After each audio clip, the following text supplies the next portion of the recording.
The chandelier, the marquee, the stately lobbies, all of them. They look straight out of a postcard, right?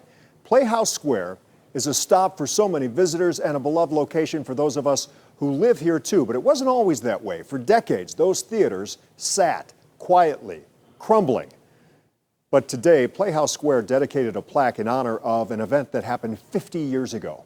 John Kosick tells us how a play's opening changed the future of the entire theater district forever.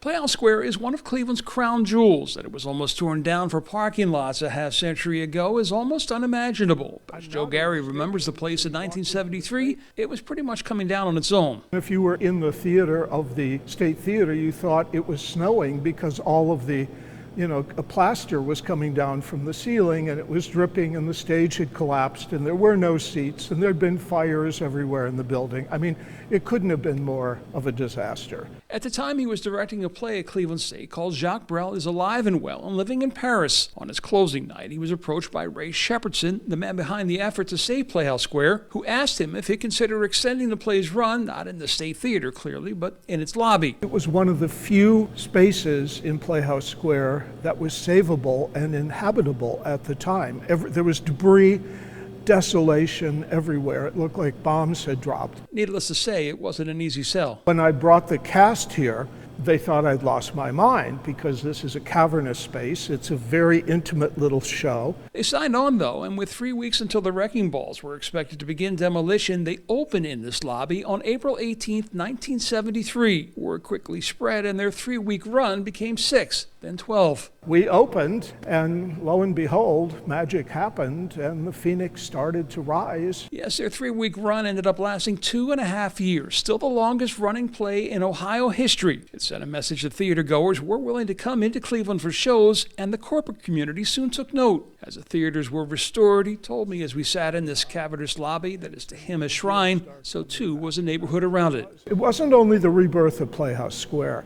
it was the rebirth of Cleveland. In Cleveland, John Kosick, News 5. Fascinating stuff, man. Good story. John Kosick, that's cool stuff.